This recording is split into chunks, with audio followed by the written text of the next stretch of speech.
Okay जी, तो आज हम बनाने जा रहे हैं भुट्टा। अब दो के भुट्टे मेरे पास पड़े हुए थे। अब मैंने सोचा कि क्यों ना एक बना के खा लिया जाए। देखा तो मेरी भाई नीयत फुल ख़राब हो गई थी भुट्टों को देखकर।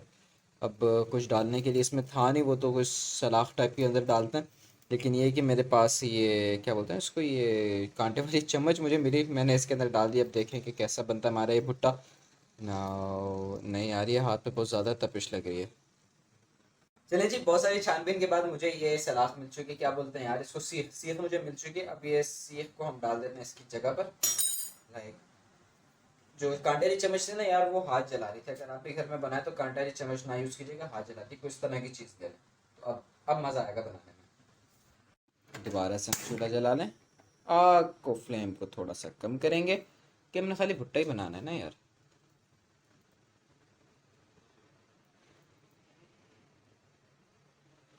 मैं आपको बता नहीं सकता, अभी से इसकी इतनी प्यारी खुशबू आ रही है। हालांकि अभी तो पक्का भी नहीं है।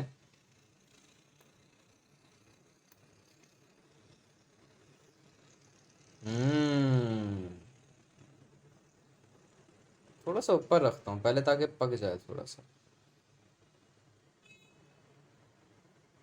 चलें जी, भुट्टा ये हमारा तकरीबन तकरीबन तैयार हो चुका है। तकरीबन क्या यार, पूरा ही तैयार हो चुका है। अब पता नहीं अंदर से पके हैं नहीं पके इसके दाने, लेकिन बाहर से तो भाई पूरी तरह पका हुआ लग रहा है। चलें जी, ये इसको उतारें हम। आवाज़ें बड़ी ख़तरनाक आ रही हैं, उतार लेते हैं। Now what all we need is salt and chilli. अब ये दोनों हम इसके ऊपर अप्लाई करेंगे with the help of lemon. और उसके बाद ये टेस्ट करेगा। वाह। तो फ्रिज का सामान उथल पुथल करने के बाद मुझे पता लगा कि घर में नींबू नहीं है, तो बिना नींबू के गुजारा करना पड़ेगा। चलो, so as I said we need salt. आ जाओ सॉल्ट। ऐसे ऐसे ऐसे ऐसे ऐसे ऐसे ऐसे ऐसे ऐसे, और थोड़ा सा और ऐसे ऐसे। वैसे नींबू होना चाहिए था यार, नींबू होता तो काफ़ी काम आसान हो जाते।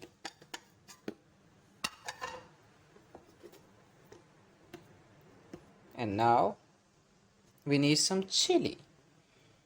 Chilli chilli oh chilli oh chilli chilli chilli.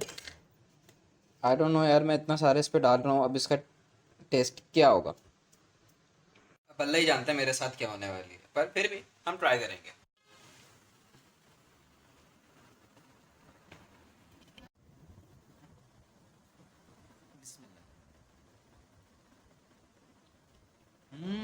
कच्चा है,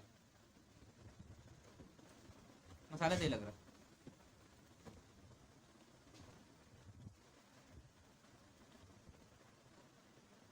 थोड़ा सा और पका हुआ होता है ना, अच्छा लगता है ये।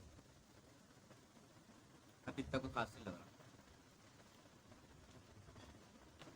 बनाया तो खाना तो है, चुप करो खाता। चलें जी, भुट्टा तो मैंने खा लिया, लेकिन वो मज़ेदार नहीं लगा, वो चस नहीं आई। आप सबसे ये मेरी रिक्वेस्ट है कि अगर आप कभी घर पे भुट्टा बना रहे हो तो यार नींबू का लाजमी इंतज़ाम कर लेना, उसके बिना मज़ा नहीं आता। और थोड़ी सी ज़रा ऊपर रख के बनाया करें ताकि भुट्टा कम जले और गल जाए अंदर से। बहुत ही कच्चा भुट्टा था, बिना नींबू के पता नहीं क्या हाल होगा बाद में। मिर्ची वगैरह खैर सही, लेकिन इतना ज़्यादा फ़र्क नहीं पड़ता। नाउ लेट्स सी, अब कुछ खाने का और दिल चाह रहा है तो क्या खाएं।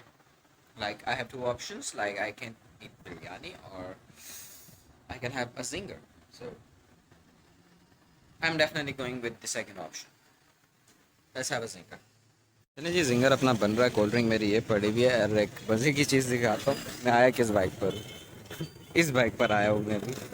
देख लो यार, ये हालात आ गए गुर्बत के हालात में। ये देखो, ये देखो, स्पेशल स्पेशल बाइक है, कुछ भी नहीं है, सिर्फ चलती का नाम बाइक बनाई हुई है इसने। आज जनाब मेरे साथ ना एक वाक़या भी पेश आया। अब वो वाक़या जो है बड़े हैरत अंगेज़, एक क्यूरी थी मेरे माइंड में, वो अल्लाह ने खुद ब खुद सॉर्ट आउट कर दी। अब वो मैं आपको पूरी वो स्टोरी अभी सुनाता हूँ, लेकिन जब तक मैं जिंगर वगैरह खा रहा हूँ आपको मैं एक वीडियो दिखाता हूँ। आप वो वीडियो चेक करें। वीडियो चेक करने के बाद मैं आपसे फिर बकाया बात करता हूँ। चलें जी, मैं जिंगर खा लूँ, आप वीडियो देख लें।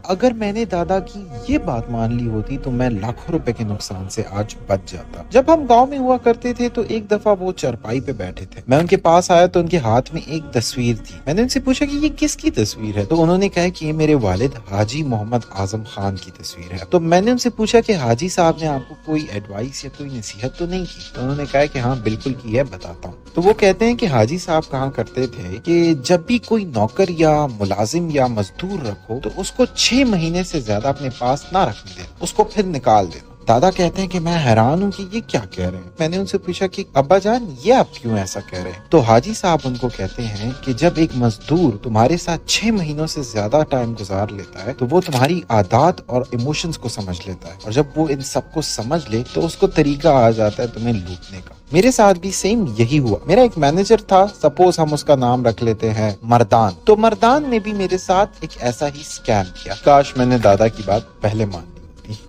हाँ जी, देख रही वीडियो, समझ आई? मैनेजर वाली स्टोरी से समझ नहीं आएगा, मैं आपको एक दूसरी स्टोरी बताता हूँ जिससे आपको समझ में आएगी। अब जब मैंने ये वीडियो देखी ना, ये वीडियो देखने के बाद जनाब मेरे दिल में कश्मकश होने लगा, क्यों यार एक बंदा अगर आपके साथ लॉयल होकर चल रहा है तो क्यों आप उसको अपने पास से फायर करोगे? हाँ, लाइक आपका भी काम चल रहा है, उसका भी चल रहा है, तो भला ऐसा क्यों करें कि आप किसी की रोज़ी पर लात मारें? अब हुआ कुछ इस तरीके से कि आज मेरे पास मेरा दोस्त आता है, अभी सिक्योरिटी के साथ मेरा दिमाग शल हो चुका था कि समझ नहीं आ रही थी बात। अब मेरा दोस्त मेरे पास आता है और बैठे गपशप लग रही है, मैंने सोचा काम पर नहीं गए, कह रहा है कि हाँ यार मैं एक दो तीन दिन 4 दिन बाद जाऊँगा काम पर।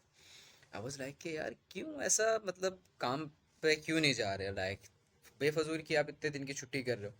तो उसने मुझे कहा कि यार मेरे जो बॉस हैं वो जो है ना वो मुझसे काम ज़्यादा करवा रहे हैं, तो अब ये कि मैं 3-4 दिन नहीं जाऊँगा और उन्हें मैं कहूँगा कि मेरी फ़लानी जगह पर जो है वो नौकरी लग गई है, तो वहाँ पे मुझे इतना वो पे कर रहे हैं, आप मुझे इतना करते तो मैं यहाँ पर रुकूँगा। मैंने कहा कि यार हो सकता है वो तुम्हें निकाल दें। उसने कहा कि नहीं यार ये पॉसिबल नहीं है क्योंकि वो जो है मुझे निकाल नहीं सकते। मैंने कहा क्यों? कहने कि अभी उनकी जो मशीनरी आनी है, अब उसके अंदर ये काम है जो कि सिर्फ मैं जानता हूँ, तो वो उनकी मजबूरी है कि वो मुझे नहीं निकाल सकते। अब उसने पूरी स्ट्रेटजी बताई कि भाई मैं यूँ यूँ करूँगा, वो जो है इस वजह से मुझे ये नहीं कर सकते, वो उनका माइंड ऐसा है, उनका दिल ऐसा है, वो मुझे नहीं निकालेंगे। वो अपनी तरफ से फुल सॉर्ट आउट हुआ हुआ था कि भाई मैं किसी भी एंगल से नहीं फंस रहा। अब वो ऐसे कि जैसे उसने मुझसे बात की तो मेरे माइंड में अचानक से ये स्टोरी आ गई और मैंने उससे पूछा कि यार कितना टाइम हो गया तुम्हें वहाँ पर काम करते हुए? तो उसने बेसाख्ता कहा 6 मंथ्स। लिटरली उसने 6 महीनों का ही जिक्र किया। अब जैसे उसने कहा मेरा माइंड बिल्कुल शल हो गया, फिर मुझे सारी स्टोरी समझ में आने लगी कि 6 महीने इनफ होते हैं कि आप किसी की साइकी समझ जाएं। 6 महीने इनफ होते हैं कि आप किसी का माइंडसेट समझ जाएं कि भाई वो कैसे रिएक्ट करता है, कैसे सिचुएशंस के अंदर आपको पता लग जाता है कि उसके पास अभी आगे की उसकी स्ट्रेटजी क्या है, उसने क्या काम करवाना है क्या नहीं करवाना। तो अब मैं ये कह सकता हूँ कि 6 महीने के बाद आप किसी भी एम्प्लॉय को अपने पास से आगे रुखसत कर सकते हैं। लाइक इसके दो फायदे भी हो सकते हैं, अगर आप शुरू में किसी को बोल देंगे कि आप मेरे पास सिर्फ 6 महीने काम कर सकते हैं। लाइक बहुत सी कंपनीज ऐसी हैं जो कि 3 महीने का आपको कॉन्ट्रैक्ट देती हैं, आप जाएँ बाद में आप दोबारा वापस आ सकते हैं, जब तक आप आते हैं तो फिर आपको किसी और के अंडर काम करना पड़ता है। अब ये जो चीज़ें पहले समझ में नहीं आ रही थी, अब समझ में आ रही हैं कि ये आपके वर्क फ्लो को बेहतर बनाने के लिए और आपको स्कैम्स से बचाने के लिए और इसे टीम को मैनेज करने के लिए कितना ज़रूरी है ये स्ट्रैटेजी।